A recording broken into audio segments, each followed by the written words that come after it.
yang menjadi pondasi utama kita dalam mewujudkan amaliyah tekien itu adalah pembentukan diri dulu. Itu yang menjadi modal dasar atau modal utama kita bisa jadi penggerak gitu. Jadi bukan ingin menggerakkan orang sebenarnya, menggerakkan diri kita sendiri. Betul. Orang ke bawah gitu.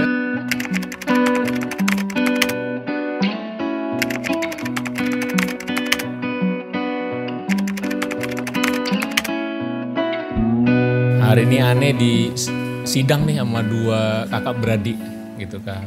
Nggak tahu nih sebenarnya ente mau nyidang aneh nyidang apa nih? Tergantung apanya? kasusnya apa. Apa mau kasus yang tadi Ustazah? Wah, jangan di-blow dong. Oke, jadi alhamdulillah nih kita hari ini kedatangan nih Ustadz Ustadz Adi Ramdhani. Ya, ini Ustazah Siti Rohimah biasa dipanggil Neng Ule. Gitu alhamdulillah nih. Jadi kalau di TKN ini menarik nih. Ini satu mereka ini kakak beradik. Ya bener ya? Yang paling tua kalau nggak Ustazah ya? Ini. Oh iya berarti saya salah. Salah. Beda 8 tahun ya? 6 tahun ya? 6 tahun. 6 tahun ya gitu. Dan dua-duanya ini alumni pesantren Az-Zainiyah. Ya. Bukan. Darul Rahman. Ada yang dibahas ya? Masuk ke Darul Rahman. Iya, Zainiyah. Dua-duanya juga nih dari keluarga TKN. Dua-duanya juga ini aktif bukan hanya sebagai pengamal tapi mendakwakan TKN. Ini kan menarik nih. Jadi kalau menurut aneh pribadi itu menjadi suatu kebahagiaan ya. Kita punya keluarga pada ber-TKN gitu kan. Alhamdulillah. Pertanyaan aneh nih untuk Ustadz Adi sama Ustazah Ule. Di keluarga siapa yang awal ber-TKN? Bapak. Bapak. Iya bapak. Jawabannya? Betul. Iya. Karena adik kakak. Jadi kalau adiknya jawab bapak, pasti kakaknya jawab bapak. Daripada ribut. Nah, pernah nggak cerita bapak itu kapan ber-TKN? Ustadz Adi? Pernah. Maksudnya awal-awal beliau gitu? Awal-awal beliau ber-TKN itu justru pada saat beliau dagang kitab. Tahun? Tahunnya saya lupa itu. Belum lahir kita. Oh berarti masih bujangan waktu itu? Iya. Oh, saya Bapak ya? Iya masih bujangan. Oke. Jadi waktu Belum bujangan dijadwalin. itu jualan kitab keliling. Asli dari Garut, tinggalnya di Leles bapak saya tuh. Sama adeknya. Berdua tuh kakak beradik dagang kitab. Dagang kitabnya di Garut ya masih ya? Oke. Dari Garut sampai ke Tasik, ke daerah Godeba gitu. Dulu kan namanya Kampung Godeba. Iya, Pamoyanan, Tanjung Sampai ke Kerta. situ, ya. Jangan lupa jalan kakinya. Jadi zaman dulu kan nggak kayak sekarang gitu ya. Itu kalau istilah Sunda mah ngangkleng, keliling gitu. Kelilingnya itu benar-benar ngitung jalan gitu. Sampai akhirnya ke Kampung Godeba gitu tadi. Di situ. Itu mungkin ketika masih dagang itu apakah pergi pulang atau mungkin sampai beberapa hari? Karena kan cukup jauh juga tuh dari Garut ke... Iya memang nggak pulang. Nggak pulang. Jadi pulangnya misalnya dia seminggu nih berangkat Senin. Ya paling pulangnya itu balik ke Leles itu sekitar hari Minggunya. Itu apa hari Sabtunya. Jadi dari Senin itu istilahnya mapai gitu ya. Hari Senin tuh mapai dari daerah Garut terus kemana akhirnya hari kedua Selasa terus sampai akhirnya ke daerah Godebag di situ. Dan dulu di Godebag itu favorit penduduk sana itu warga sana itu masih suka sama kalau sekarang gahru lah gitu ya. Kayu. Iya garu. Jadi yang buat dibakar gitu tapi wangi. Karena memang di situ orang-orang terkenalnya tuh zaman dulu tuh terkenal dengan spiritual ya. Jadi kayak gahru, kayak minyak wangi itu di situ lebih laku ketimbang kitab ya. Gitu kan. Yang dijual. Jadi Bapak itu bawa ini juga ya, bawa gahru juga ya selain kitab ya. Iya, digembol gitu dipakai kain jadi kitab dari mulai Al-Qur'an, Juz Amma, terus Sapinah yang matan itu. Iya. Sampai dengan tasbih yang biasa kita lihat kalau di Suryalaya lah itu yang depot-depot itu. Jadi ini ya benar kisah-kisah dulu tuh berarti banyak orang bawa gembolan kalau pergi. Dulu kan kayak orang mengembara gitu kan. Padahal dia jualan kitab sampai ke sana ke Godebag. Dulu ada film namanya Kuai Cengken tuh ya. Oh iya. Yang jago kungfu tuh. Kan Ustaz Jole doyan kungfu kan. Kungfu atau drakor? Bukan.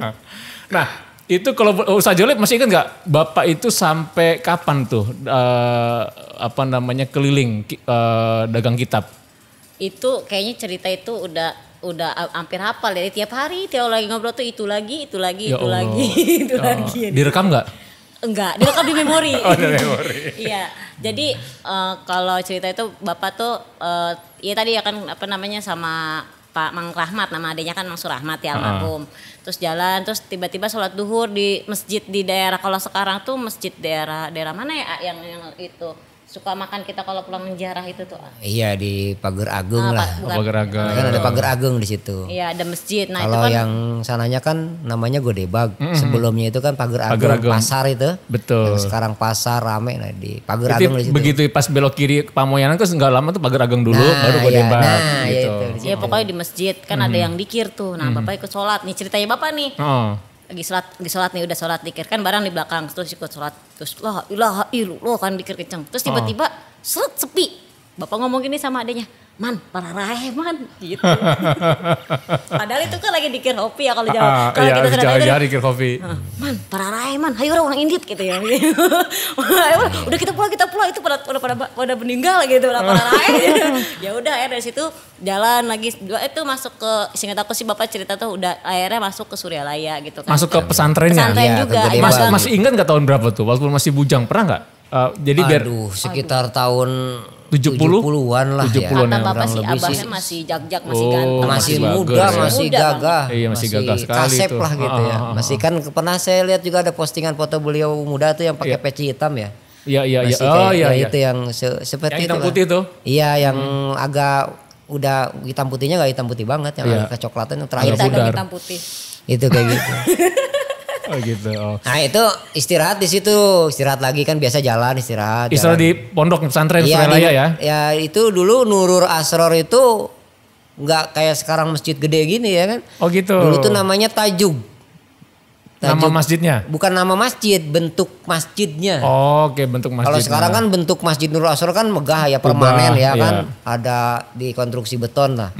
Kalau Tajuk itu panggung, jadi bangunannya itu serba kayu gitu. Nah, ada yang namanya golodog. Nah, istilahnya golodog itu jadi kalau kita mau masuk ke dalam musola atau masjid itu tangga gitu. Iya.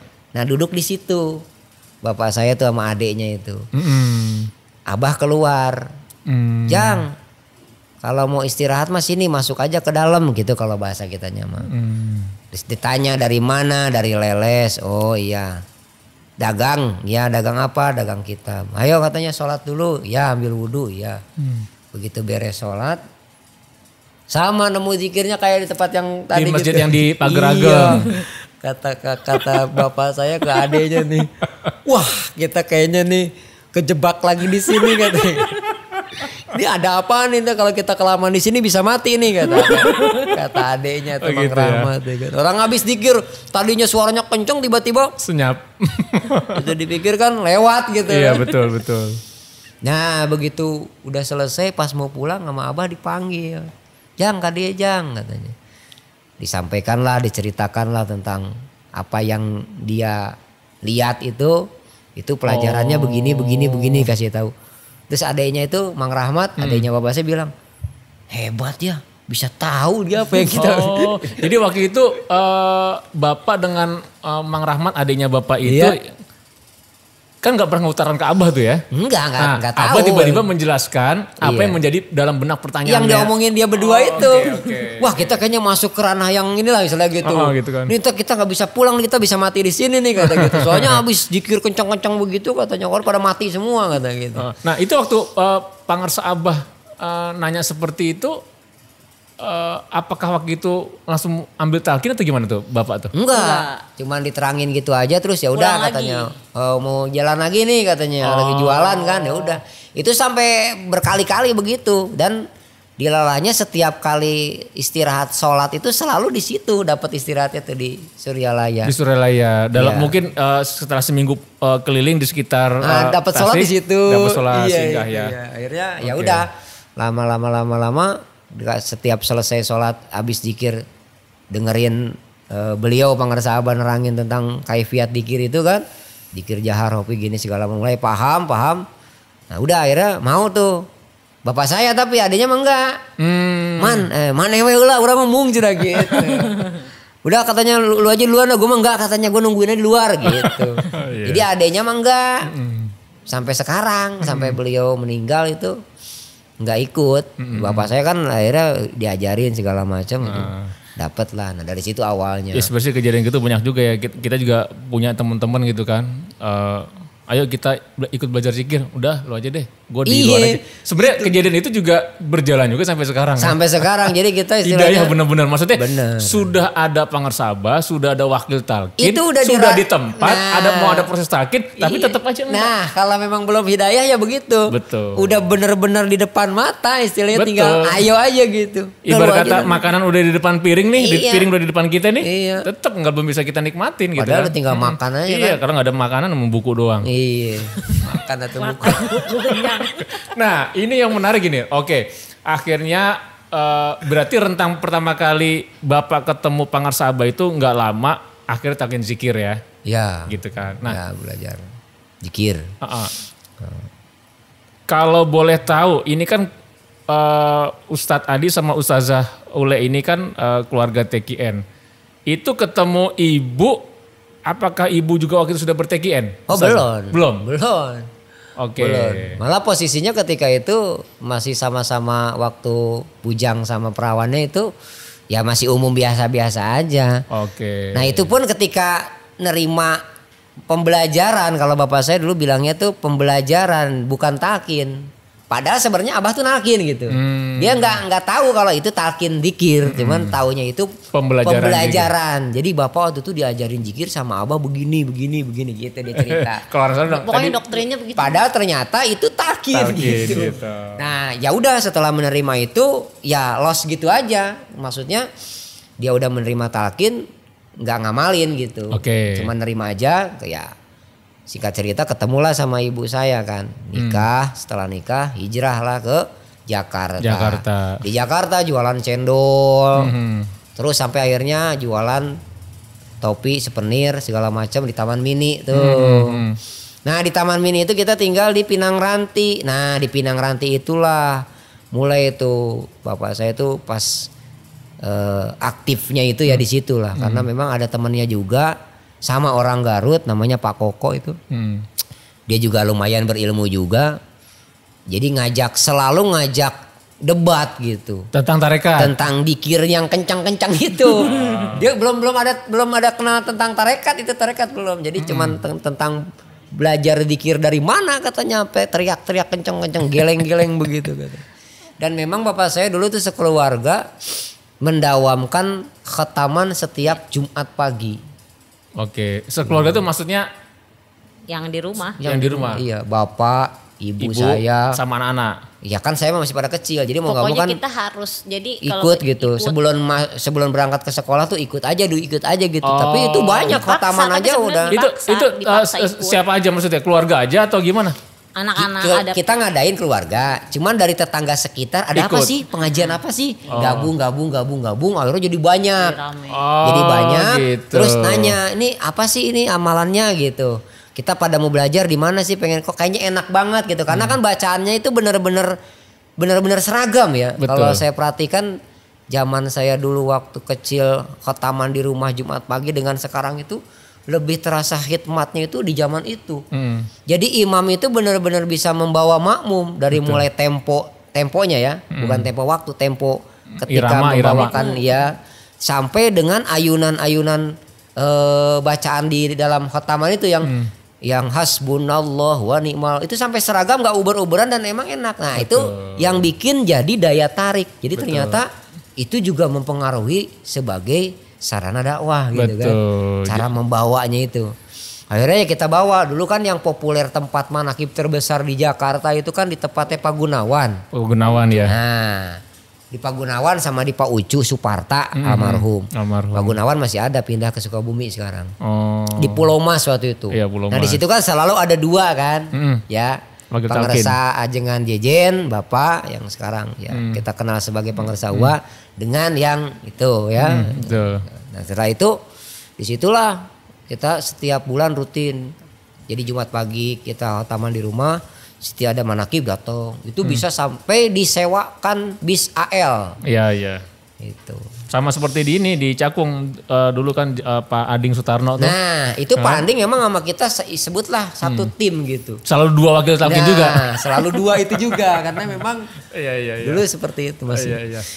Nah, jadi sebenarnya ini pendidikan tarekat oleh orang tua ini sudah benar-benar terinternalisasi sejak kecil. Bahkan dalam tanda kutip bahasa tadi Ustazah Ule dalam tanda kutip dipaksakan, maksudnya udah nikmatin aja dulu. Padahal masih kecil kan belum tahu apa-apa. Belum tahu apa-apa. Udah duduk aja, ntar ada makan-makan gitu. Kalau saya nggak gitu, pokoknya kalau nggak ikut diomelin, dimarahin. Betul. Ayo diseret, ibaratnya kalau bahasa sekarang mah diseret. Betul. Kudu ada di situ, kudu duduk di situ. Apa yang menyebabkan Ustazah Ule ini kok mau menerima?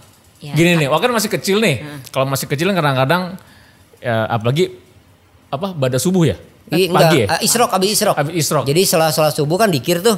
Dikir sampai isrok. Sampai ke isrok langsung khataman. Kayak di Suryalaya aja. Kalau Surya kan setiap subuh kan ada. Itu mah Aidi yang ngalamin, kalau saya masih dia masih piyik. Masih piyik dia mah. Saya ikutnya yang manakib kemana-mana gitu. Kalau dia udah mulai agak pahamnya begitu kita udah ada pengembangan manakib di musola. Manakib di rumah, terus manakib ke Pagunawan. Kalau yang saya ceritakan tadi itu dia udah ada, cuman masih piyik. Nah, berarti ini Ustadz Adi ini pertama kali kalau bos inget sekecil-kecilnya Ustadz Adi itu waktu itu umur berapa tuh? Ya, apa jangan ketika hamil juga karena ini ya udah bapak udah mendarah daging ya? Saya mah memang dari lahir udah terlahir tua gitu. Belajar ilmu tua juga. Jadi begitu lahir, lebih tua anaknya katanya ketimbang emaknya yang ngelahirin gitu. Nah itu jadi benar-benar dari kecil banget ya? Enggak, gini, jadi, Bapak pernah cerita nggak dari usia berapa sih mulai bikin Bada Isrok itu? Kalau yang saya ingat, saya waktu itu kelas 3 SD itu udah berjalan, udah rame orang tetangga dari mana-mana, dari pintu 2, dari lubang buaya, itu pada istilahnya di base camp kita di situ. Penuh itu, paling sedikit bangsa 20 sampai 25 orang itu minimal. Orang kita sampai ngeborong sate kan, di situ ada langganan tukang sate itu Mas Suradi. Nah itu sate dia itu pokoknya dia sehari itu tuh hari Jumat itu karena satenya kita yang booking. Maka terkenal lah di situ makan-makan gitu. Jadi bahasanya tuh bukan hotaman. Makan-makan. Ayo yang mau makan-makan katanya. Di rumah saya. Nah isinya hotaman gitu. Makan sate. Dulu kan populer banget makan sate, udah mewah aja kan. Mewah gitu. Iya. Nah berarti itu sudah berlangsung yang diingat oleh Ustadz Adi itu dari kelas 3 SD. Kelas 3 SD lah. Kelas 3 SD lah katakan seperti itu ya. Nah berarti Ustazah Ule waktu itu benar-benar masih kecil ya. Kira-kira mungkin dari baru ngeliatin itu apaan sih pada ngumpul-ngumpul masih itu ngapain kecil sih lah. gitu. Nah tapi kan akhirnya kita seiring bertambah ini nih dewasa. Mempunyai kita sekolah, nambah wawasan, nambah pergaulan, dan orang tua masih tetap menanamkan nilai-nilai ketekienan dengan amaliyahnya. Kan nggak tertutup kemungkinan kita keluar kita menemukan dunia lain. Contoh lah saya. Gaib dong. Gaib.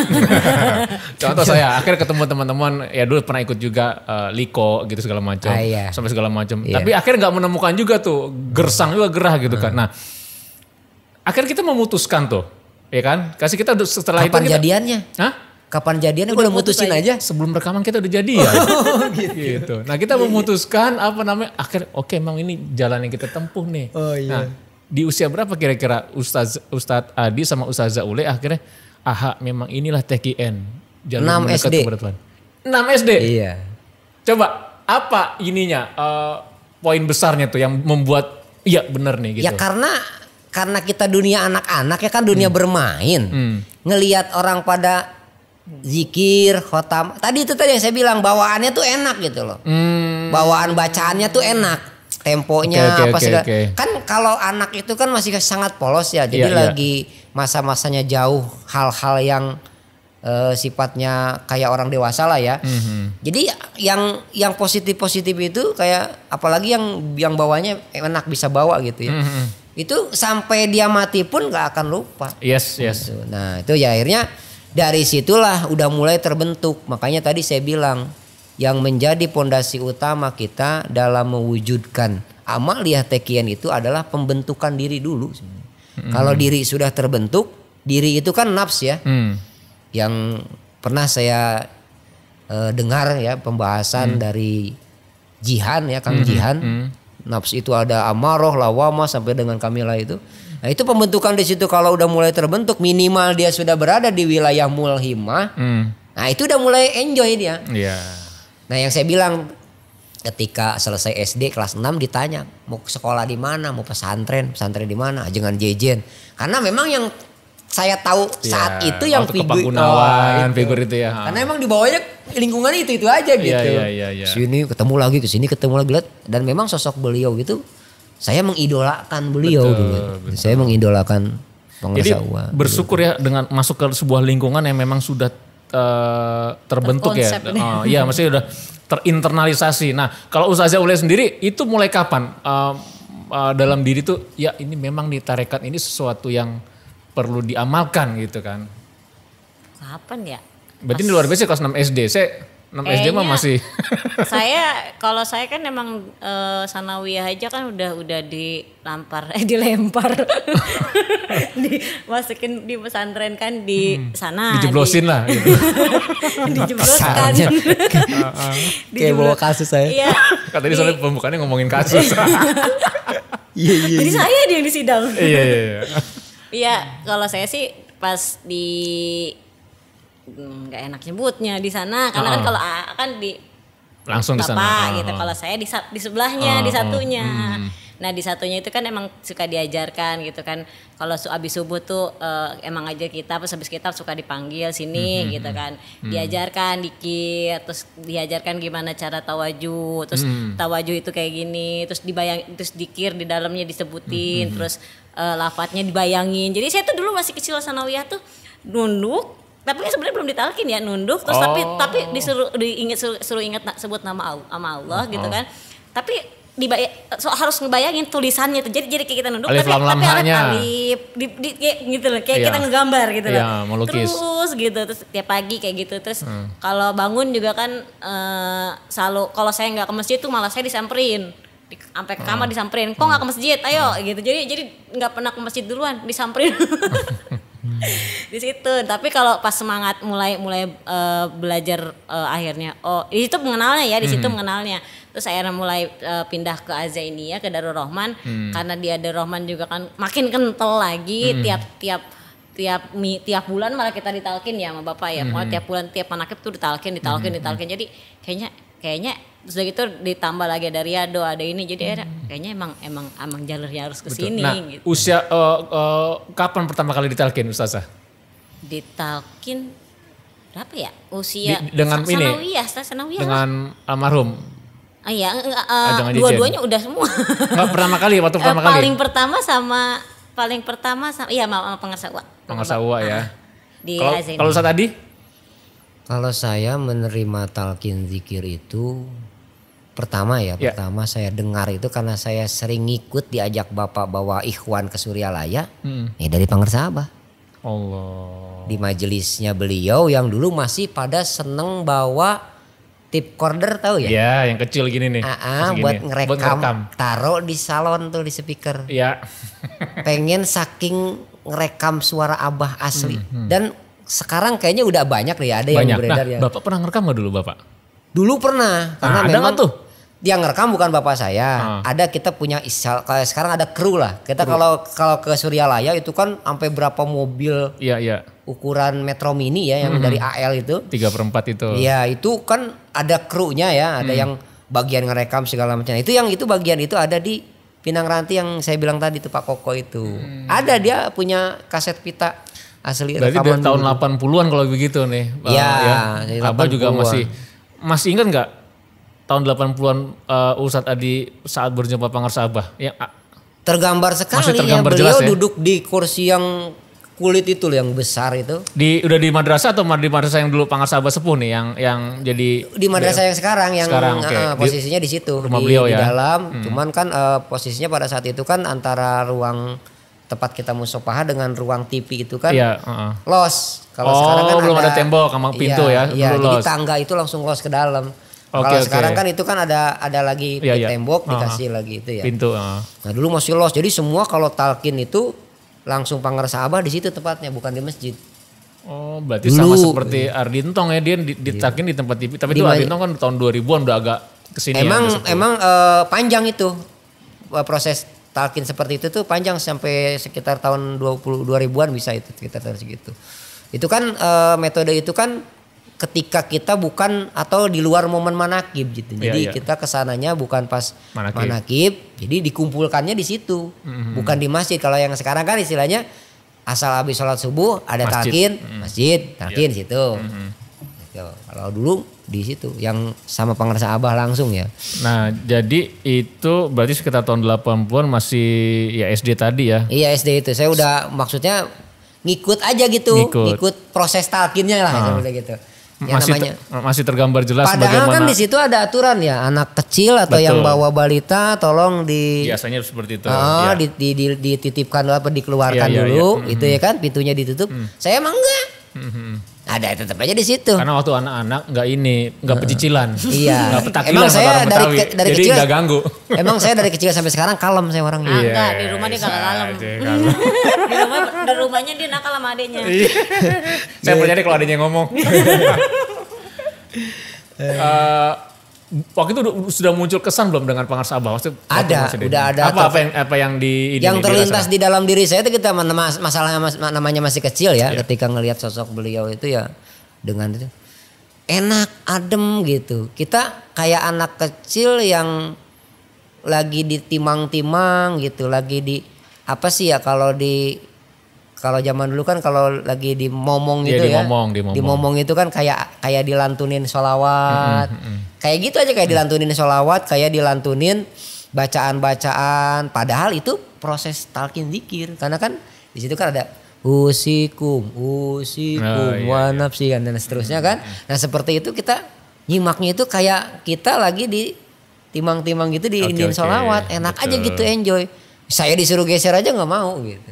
Dengerin enak, betah gitu. Karena memang mungkin catatannya saya udah harus di situ kali ya. Jadi di masa kecil pun saya emang udah ada di situ gitu. Alhamdulillah. Nah, itu masuk ke usia pas tadi saya bilang di kelas 6 itu selesai saya mau pesantren ke beliau ke Pangarsa Uwa, ke Ajengan Jejen.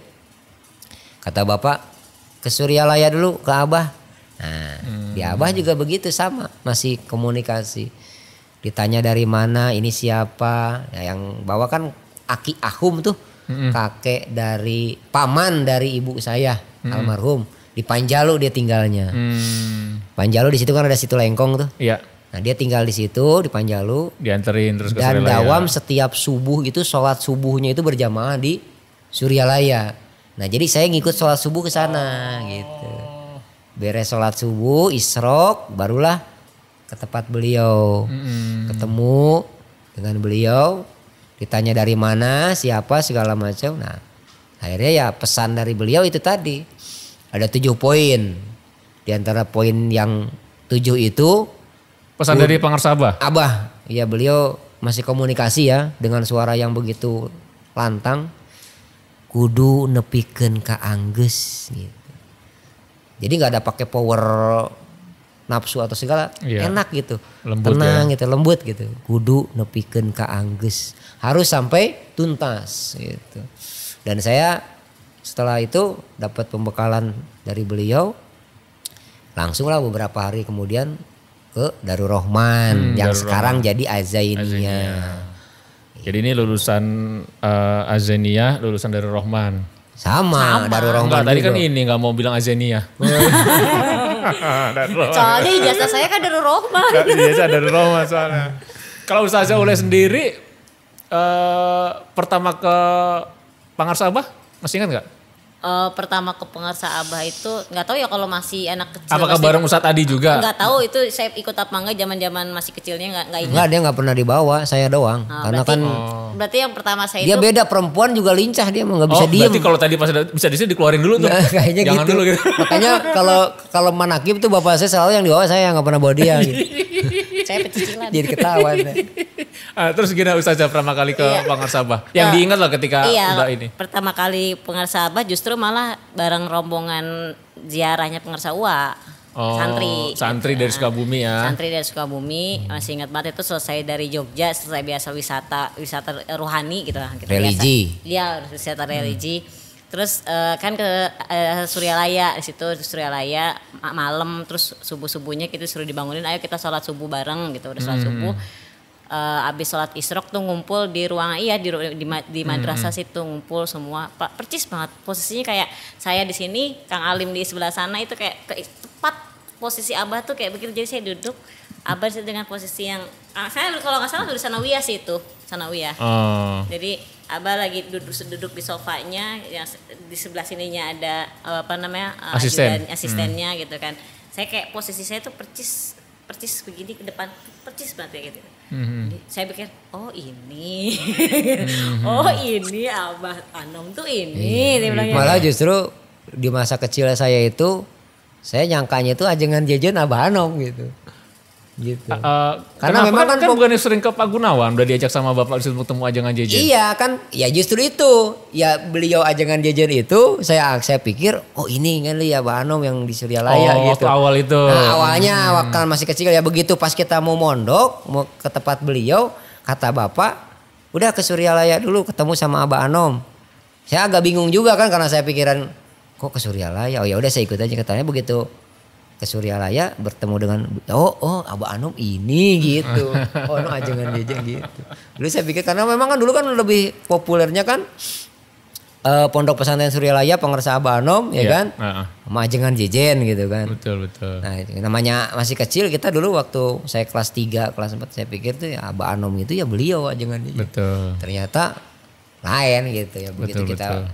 Pantas Bapak saya tuh dah kalau mau pesantren sebelum ke sana ke Suryalaya dulu ketemu sama Abah. Nah maksudnya ketemu sama Abah mungkin biar ini Abah Anom. Udah ketemu dengan sebelum mondok itu kan ya? Sebelum. Sowan dulu lah ke beliau ya. Kepada gitu beliau kan. Dan beliau memberikan pembekalan ya akhirnya saya alhamdulillah. Namanya orang mondok biasanya kan nggak betah ya. Pengennya pulang ditinggal sama orang tua nangis gitu kan. Nah saya mah begitu nyampe udah Pak pulang aja dah. Langsung enjoy aja gitu, langsung betah aja karena memang suasananya begitu asri. Iya, enak banget. Wah, enak nih kayak Zen gitu. Iya. Tanah merah mulu kan gitu, pegunungan, dingin lagi kan. Iya, dingin itu tuh yang bikin. Gitu, iya. Nah, orang kita mandi aja nginjak ubian peluran itu udah kayak nginjak batu es. Betul. Iya. Tapi kita yang tinggal di Jakarta kan. Nah, itu. Tapi kalau udah lama di sana, paling enggak seminggu lah, minimal seminggu. Udah biasa. Betul. Biasa. Jadi sebenarnya Bapak itu ini ya menarik juga memberikan pelajaran kayak gini nih. Ustadz Adi mau mondok pun kudu sowan dulu. Iya. Jadi maksudnya ini kan sesuatu yang zaman sekarang pun sebenarnya orang nggak mikir ke sana. Iya, belum. Anak biarin aja. Biar aja karena memang berangkat dari tadi yang saya ceritakan, perjalanan Bapak saya bisa sampai menemukan thoriqoh yang dibimbing pengersa Abah tuh sebegitu dahsyatnya gitu loh. Ya benar. Nah dari situ mungkin jadi acuan gitu, jadi referensi. Effortnya besar kalau zaman sekarang kadang cuma udah gampang aja, apalagi zaman musim online. Iya. Jadi kadang-kadang apa-apa tinggal online. Iya, tinggal online. Nah ini kan perjuangannya. Nah ada pembelian berat lah gitu. Iya betul. Memang sebenarnya di dalam dunia tarekat itu ya, di dalam tasawuf itu ada istilah namanya itu pembelian gitu. Ada yang namanya kayak tolak bala gitu ya kan. Nah itu memang seperti itulah. Namanya juga thoriqoh, kalau bahasa orang dulu kan namanya tirakat. Tirakat ya. Jadi kalau kita berthoriqoh harus ditirakatin gitu. Harus dilakonin gitu. Nah itu pembeliannya itu sampai seperti itu. Makanya nempel sampai sebegitu apiknya lah bahasa. Iya. Bapak saya tuh gitu. Nah apa yang Ustazah Ule paling berkesan dari cerita Bapak tentang pengersa Abah? Yang nggak bisa dipungkiri tadi Ustazah Ule sempat menyampaikan juga, hampir kadang tiap hari ngobrolin lagi kisah itu kan ya kita memahami sebagai anak, begitu rasa cinta beliau, rasa syukur beliau itu bisa temu pengersa Abah. Ya, itu, sampai diulang-ulang. Iya, jadi saya tahu memang bang begitu. Sama lah kita pun kalau cerita kepada keluarga yang orang yang kita bercerita hal yang sama juga, kita mengalami juga gitu. Nah, sampai saya bilang, Pak ini cerita udah ke-11 kali ya Pak. Iya tapi dia bawain ceritanya enjoy aja gitu kayak belum pernah cerita gitu. Mungkin lain kesempatan ketika Bapak mau cerita, sebentar Pak saya mau cerita. Nah Ustazah Ule nyampein ke Bapak cerita yang Bapak kemarin. Ikat duluan. Nah apa saja Ule yang berkesan dari cerita Bapak tentang Pangarsa Abah? Ada nggak? Ada. Jadi Bapak itu kan tadi yang diceritain sama Ayah itu kan apa namanya belanja gitu kan, jualan-jualan. Terus dia juga punya guru, mama siapa gitu, pokoknya guru gitu. Emang gurunya itu juga yang ibaratnya yang merekomendasikan ke Pangarsa Abah. Iya. Okay. Nah, makanya tadi yang saya bilang cerita yang tadi itu awalnya kayak gitu, cerita itu tuh. Yang tadi kata Abah sini, akhirnya dikasih tahu ini loh belajar dikir gini. Okay. Itu memang awalnya dia udah direkom suruh ke situ. Jadi bahasanya nanti kamu kalau dagang di Godebag mampirlah ke masjid ini gitu ketemu sama. Nah, udah digituin. Jadi memang udah jalannya gitu. Ya akhirnya dipertemukan. Cuman ya sangat disayang adanya mah udah lu duluan dah, gue nunggu di luar kayak gitu. Gitu. Itu ya benar, saya juga baru inget tuh. Ya, jadi yang rekom itu ya? Ada rekom juga jadi, ternyata. balik lagi. Jadi sebelum itu kan karena Bapak biasa jualan bukur gitu ya, maksudnya wangi di makom gitu kan. Beliau juga punya keilmuan yang gitulah ya, hal-hal seperti itu.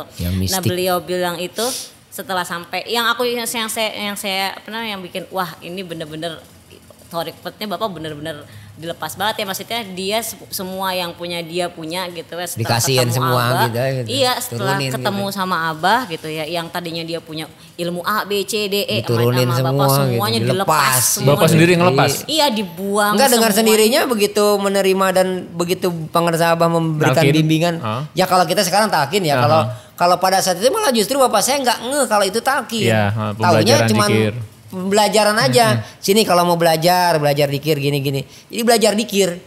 Nah, pada saat dikasih metode pembelajaran tentang dikir itu ya kalau kita sebenarnya itu talkin gitu ya kan. Itu dengan Rontok. sendirinya lumer semua gitu. Dan Bapak merasakan tuh ya? Merasakan, Iya, dia sampai cerita lepas semua. Itu ceritanya kata Bapak kayak udah tadinya punya A B semuanya ada gitu di sini. Itu akhirnya udah sampai ketemu di Suryalaya itu langsung dibuang aja, yang punya cuma ditinggalin aja udah di situ. Udah ditinggalin aja di Suryalaya. Jadi ditinggalinnya itu kalau nggak salah disuruh mandi sama Abah tuh di situ kan dulu ada kulah gede depan masjid itu. Yang sekarang jadi teras kalau lebihan itu kan. Teras yang ada sekarang kan teras ini loh, yang bukan yang sini, yang sini yang arah makam. Yang arah sini yang teras. Dulu kan suka ada air yang dari mesin, ya kalau ngantri makan. Oh iya, itu yang dari mesin yang dari Jerman tuh. Gapura itu menara. Menara. Nah di situ kan dulu ada kulah yang sekarang di sini ada toilet wanita. Iya. Dulu katanya konon di situ ada kulah gede banget. Disuruh mandi di situ, rendem naik lagi. Mungkin ngabisin yang sisa-sisanya kali ya. Betul, jadi kata bahasa itu ya udah ditinggal di kulah aja kata gitu. Kan kulah namanya. Ditinggal di kulah di situ aja udah tuh katanya bawaan kata gitu. Iya, saya pikirnya kan bawaan itu ya dagangan dia. Nah, saya juga mikirnya gitu, bahwa itu. kita pikirin itu, terus ternyata setelah semuanya ditinggal, Bapak bilangnya udah semuanya dilepasin aja, yang Bapak cuma punya yang dari Abah aja kata Bapak gitu kan. Jadi memang benar ya, jadi penerimaan dan pembelajaran sekaligus penanaman zikir itu kalau memang sudah garis gitu ya, kalau memang udah bagian dia, apa yang ada di dia lepas semua. Betul. Jadi memang udah pamungkas gitu ya. Betul. Udah penutup gitu. Nah itu cerita realnya itu yang dialamin sama Bapak saya sendiri gitu kan. Dari situ kata Bapak dari itu kan mungkin nyambungin dari tadi mungkin cerita sudah awalnya gitu kalau saya ingat-ingatnya. Setelah keluar dari situ Bapak tuh langsung ya udah kayak ya itu jadi aktivis iya dari manakib, situ. jadi kemana-mana jadi kayak haus akan manakib gitu. Jadi haus yang Bapak saya rasakan itu kalau Bapak saya bilang, ayo kita berangkat manakib, orang ikut aja gitu. Iya. Mungkin efek dari situ kali gitu. Nah ini mau saya tanya juga, kenapa akhirnya ente berdua nih itu menjadi bukan hanya militan, jadi penggerak juga untuk dakwah TKN. Ya itu apa yang Allah membuat ini? itu. Allah itu. Kalau dari saya pribadi ya begini ya, satu mungkin karena memang saya diarahkan, ya kan, diarahkan sama orang tua saya, tapi diarahkannya bukan otoriter. Jadi ditanya, ini mau kemana abis ini, pesantren di mana, ada jangan jajan, ya udah ke Suryalaya dulu ke Abah. Jadi diarahkan gitu, tapi diarahkan sesuai dengan kemauan saya. Nah itu yang jadi mungkin bukan mungkin ya, itu yang menjadi modal dasar atau modal utama kita bisa jadi penggerak gitu. Jadi bukan ingin menggerakkan orang sebenarnya, menggerakkan diri kita sendiri. Betul. Orang ke bawah gitu. Betul. Ya seperti kayak Bapak karena dia sudah terinternalisasi, aduh gue pengen makan, ayo ikut manakib, pada ikut. Ikut aja gitu kan. ya, nggak ada yang, apalagi kan bapak saya nyediain mobil. Ya ininya sih callingnya itu timnya lah sebut gitu, itu kan nama Pak Gunawan, dia kan nyediain mobil AL tadi itu. Betul. Ayo ikut manakib, mobil udah siap. Itu ada bahasanya dulu bukan manakib malah bilangnya, ayo kita makan-makan. Kita ngaji gitu, sambil makan-makan gitu. Ngajaknya ngaji sambil makan-makan gitu. Wah, itu juga banyak cerita tuh, ada yang bilang, kok ngajinya lama banget tapi makanannya enak-enak katanya. Nggak, kadang-kadang emang nggak bisa dipungkiri. Apa namanya, kayak gini nih, kita pergi ke, kenapa sih kita pengen makan nih? Kita cari ke restoran A, restoran B, karena kita cari yang enak. Iya. Kita pergi ke hotel, kita hotel di sini apa? Iya. Menunya enak. Iya. Nah kadang-kadang gini, manakib di sini. Manakib di situ makannya enak gitu. Misalnya kayak gini, manakib ke tempat khasnya apa? Misalnya jengkol. Wah di situ manakib. Kayak gitu. Iya. Dan mudah-mudahan di situ dia dapat daya, dapat gitu. Juga pembelajaran dari pengasah apa ya, itu luasnya tarekat. Iya. Nah, mulai kapan nih berdua nih terlibat aktif dalam menggerakkan TGN? Kalau Ustazah Ule. Kalau saya itu tadi saya bilang, saya benar lagi ya. Bapak kan memang demokratis ya. Saya bilang selesai dari pesantren dari Ajainiyah, saya bilang saya kan kuliah, saya bilang yaudah Pak, Siti mau melepas alma mater Ajainiyah dulu gitu kan. Dan dia tidak, jangan, nggak boleh, nggak gitu, nggak. Ya udah sok mangga, dia bilang gitu kan. Jadi ya akhirnya kita sadar sendiri setelah itu, oh iya gue harusnya balik lagi gitu loh, gue harus balik lagi. Dan saya benar-benar sadar baru harus benar-benar kembali lagi ke jalurnya gitu ya, balik lagi untuk berhikmah sama apa? Pengersawa meninggal. Jadi kayak meninggalnya beliau itu saya tuh merasa kehilangan setengah kehidupan saya, dalam artian kan itu. Karena saya masih membutuhkan beliau gitu, masih dulu ilmu saya masih ada di beliau gitu. Sadarnya begitu udah ditinggal pergi. Sadarnya udah bapak udah enggak ada. Kalau saya pribadi merasakan sangat mendalam banget ya kayaknya kalau begitu ya. Soalnya kita belum sempat apa-apa tiba-tiba ditinggal. Iya. Kalau saya kan alhamdulillah kan sempat berinteraksi dengan beliau, sempat ada banyak sekali bahasa-bahasa yang keluar dari lisan beliau itu berupa mutiara-mutiara, dan beliau memberikan itu tidak terikat dengan tempat, waktu, di mana aja. Yeah. Dan lebih cenderung sering beliau mengeluarkan itu tuh pada saat justru di tempat-tempat kita jihad. Istilah jihad beliau ya, kalau istilah kita itu hitmat ya, jadi mindahin tanah, ngeratain tanah gitu kan, ngangkutin batu segala macam. Laki-laki bagian maculin, nyongkel-nyongkel pakai belincong. Nah pada saat makan kan lesehan gitu, pakai namanya botram. Makannya botram itu jadi pakai daun pisang gitu kan. Manjang. Digelar semua nasi gitu. Nah cuman pada saat itu saya kebagian yang pakai nampan, kayak makan nasi kebuli. Satu nampan itu 3 orang. Nah beliau ngadepin nampan. Dipanggil sama beliau, alhamdulillah saya salah satu di antara yang dipanggil. Li sini, makan sini. Duduk, saya terus siapa yang jadi presiden UIN tuh? Deden ya. Deden Nasihin ya. Nah itu beliau, saya terus si Aceng, si Acuy. Ibnu. Oh Ibnu. Ibnu di sana panggilannya Acuy. Ibnu kan di bawah ente kan? Iya. Kalau Ibnu Acuy, kalau Aceh Mang Hasan. Iya, Aceng Hasan ya. Oh belum ada Ibnu berarti waktu itu. Masih Mang Aceng. Masih Aceng, ya si Aceng, Hasan ya. Bertiga tuh saya, Deden Nasihin, si Hasan, ya bertiga sama bapak. Nah pada saat makan itu beliau banyak mengeluarkan kata-kata yang sampai sekarang saya anggap lah itu mutiara dari seorang waliullah lah. Ya. Betul. Seorang mujahid ya beliau. Pengersawa. Apa?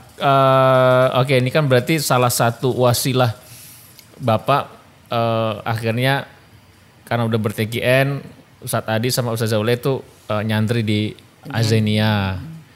Dari situ pun juga akhirnya wasilah juga lebih memperkuat ke-TGN-an karena memang beliau sendiri bukan hanya wakil talqin tetapi punya pondok dan memang ada riado-riadohnya kan. Iya, backgroundnya memang sudah sangat kuat. Jadi memang wasilah. Saya pernah ketemu beliau itu ngobrol.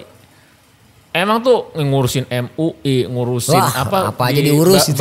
Basda Sukabumi, terus ada forum-forum apa gitu. Waduh, di Jembreng itu katanya itu panjang kalau Jembrengin semua. Iya, gelarnya banyak itu. Emang dia tuh super sibuk. Iya. Gitu. Dan orangnya apa ya, waktu itu saya pernah lagi sama Pak Wafi mau kemana gitu kan. ke Palembang apa masalah janjian sama almarhum tuh ajang jajan tuh di bandara. Waktu masih ada Ibnu.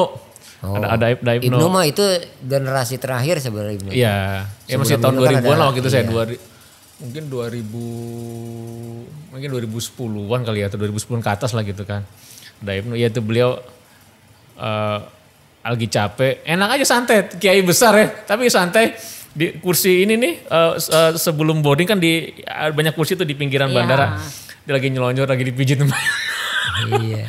Tapi dari situ ngobrol beliau tuh yang banyak loh hal-hal yang membekas gitu kan. Iya. Yang saya pernah ingat gini, jangan ingin dalam bertarekat dakwah itu kita jangan gerasa gerusuk, maksudnya jangan reaktif, tenang aja dulu, tenang.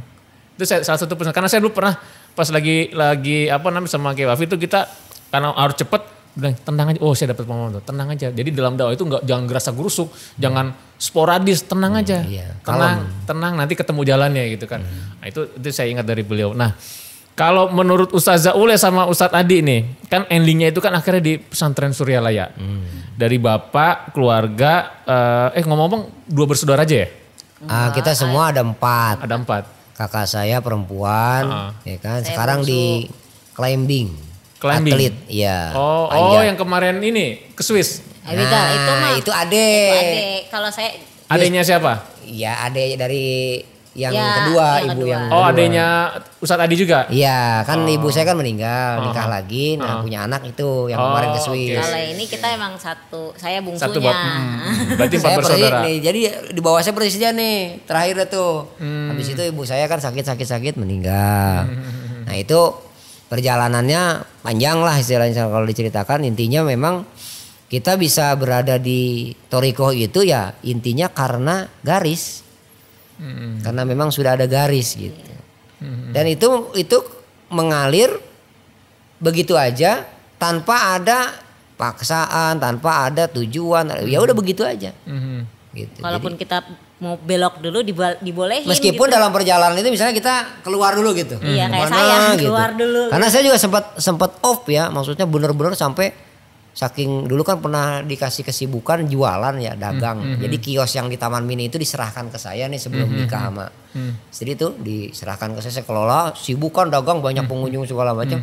Jangankan zikir, sholat aja masih banyak sering saya lewat gitu.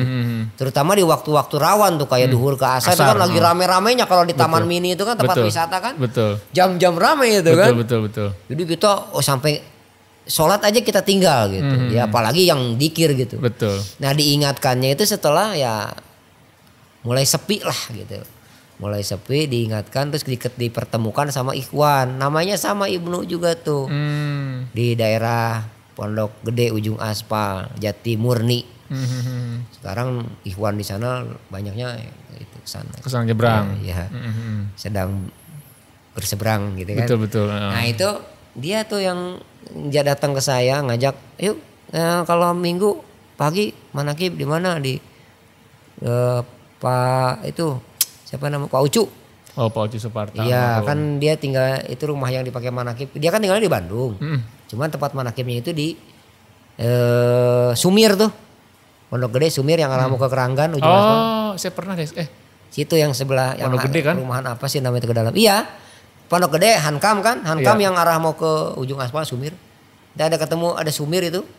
Nah, masuk situ.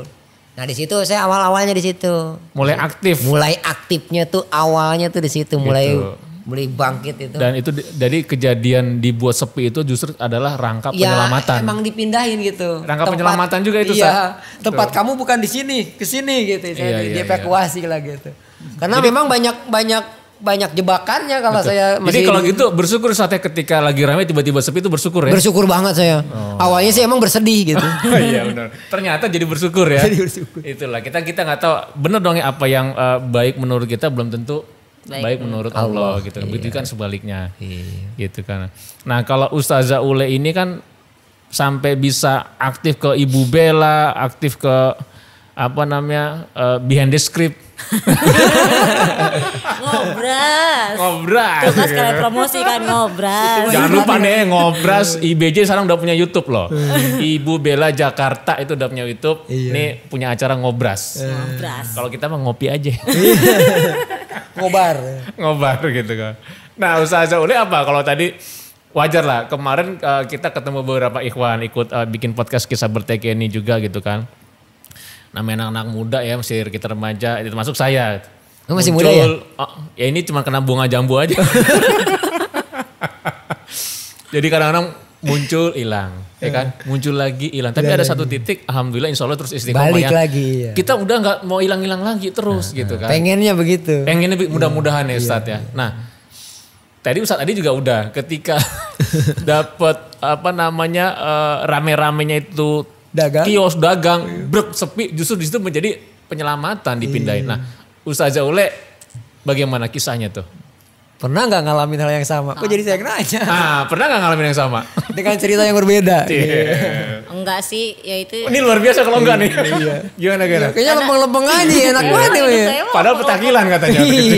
Hidupnya lempeng-lempeng jadi habis kuliah terus dapat kerjaan. Enggak maksudnya untuk amaliahnya juga tetap aja. Kalau saya enggak kalau amalia kan saya bilang saya setelah keluar tadinya kan rajin nih tahajud, dzikir semua karena amalan ajaran Zainiyah kan. Kan saya bilang tadi waktu pas kuliah saya bilang sama Bapak, Pak saya mau ngelepas alma mater Zainiyah. Alma mater di sini bukan alma mater jas alma mater, tapi semua kegiatan, semua amalia, semua yang saya kerjakan di Zainiyah saya lepas, saya bilang gitu kan. Saya lepas pas sama kuliah saya bilang gitu. Iya masih inget banget. Sampai sekarang saya selalu diledekin sama Bapak, kapan alamat Zainiyahnya dipakai lagi? Bapak nih, Bapak Oman. Oh iya, bukan Pak Sawah ya. Bapak kandung, Bapak saya bukan nama pengaruh. Enggak, maksudnya kalau gini Kang Sawah berani juga. Makanya saya juga kok ekstrim banget ya. Bukan nama pengaruh Sawah maksudnya. Kalau saya kan enggak diikrarkan kayak gitu ya. Tapi kalau saya memang ngomong aja gitu, ngalir aja gitu. Kalau saya memang ngomong sampai diucap gitu. Sama Bapak saya ngomong gitu, Pak Siti mau kuliah tapi Siti mau ngelepas jas alamat Zainiyah dulu ya, ntar habis beres kuliah pakai lagi. Dengan PD-nya gitu. Abis kuliah mau dipakai lagi, ya udah karena demokratisnya beliau ya udah gitu kan. Ya udah. Ya udah di kuliah saya sibuk dengan kuliah, organisasi gitu kan. Ya sholat juga itu dia kadang lupa, kadang enggak, boro-boro dikir gitu kan. Cuman abis itu balik sempat diajak juga pas sudah kerja kan, kemudian ketemu kerja. Terus sempat diajak sama AA nih. Ayo jadi ustazah yuk di Suryalaya. Kan kamu bisa bahasa Inggris, bisa bahasa Arab. Dia bahasa ingat banget saya bilang. Bisa Korea. Enggak dulu Korea enggak. Empat bahasa nguasain itu. Bahasa. Iya sampai bahasa Urdu dia bisa. Iya. Terus saya bilang ngajakin tuh, ayo ntar dibawa ke Suryalaya gitu, dikenalin, pokoknya biar jadi mubalighahnya Suryalaya. Saya jawab saya dengan netting, enggak ntar aja. Gitu. Enggak itu masih nggak mau tuh, mengerasa gue masih ada itu. Masih jual mahal itu. Padahal nggak mahal amat. Nggak mau ya udah gitu ya udah. Singkat cerita masih sibuk dengan dunia kerjaan gitu kan. Kemudian ya itu yang tadi saya bilang setelah beliau nggak ada kehilangan gitu kan, kehilangan pegangan, kehilangan. Jadi justru ditegurnya kalau menurut saya dengan ketiadaannya gitu. Iya. Kalau saya kan dengan kesepian tadi kan dagang kesepian ini ketiadaan. Tapi ada juga orang akhir bertekad itu bukan karena ketiadaan atau kesepian, tapi ketika keberlimpahan. Nah ada yang begitu itu banyak tuh iya. Itu saya kalau ketemu sama orang itu pengen dengar pengalaman gimana itu bisa begitu. Iya kan karena orang kalau itu suka lupa ya. Gitu kan. Ada orang yang sampai di titik keberlimpahan akhirnya dia menemukan TKN.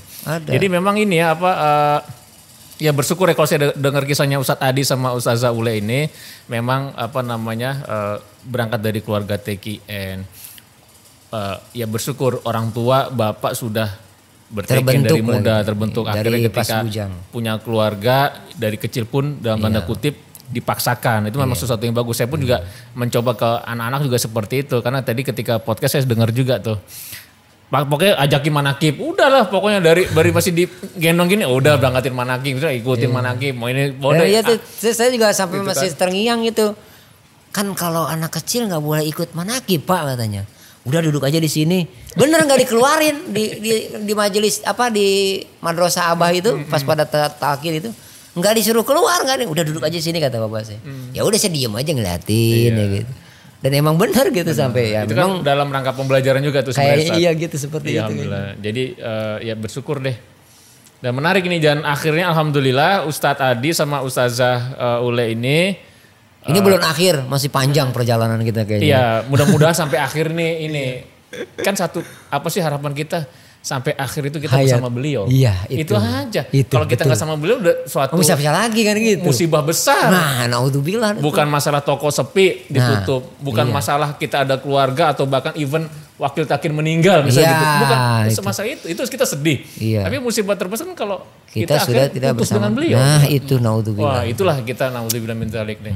Terima kasih nih Ustadz Adi, Ustazah Ule mencerahkan mudah-mudahan dari generasi Ustadz Adi, Ustazah Ule juga itu muncul nanti kader-kader TKN. Amin. Karena dari kakeknya, dari Ustadz Adi, Ustazah Ule sampai anak cucu atau akhirnya bisa. Amin. Semoga lewat tarekat gitu. Alhamdulillah. Terima kasih ya, mudah-mudahan membawa manfaat nih untuk teman-teman semua. Selanjutnya nanti kita akan ada banyak lagi nih Ustadz. Kita undang-undang Ikhwan TKN karena ada jutaan kisah orang bisa ber-TKN. Dan disembunyikan. Itu. Nah. Itu yang sulit. Betul. Perlu kita kulik ntar. Iya. Oke, terima kasih Ustadz ya.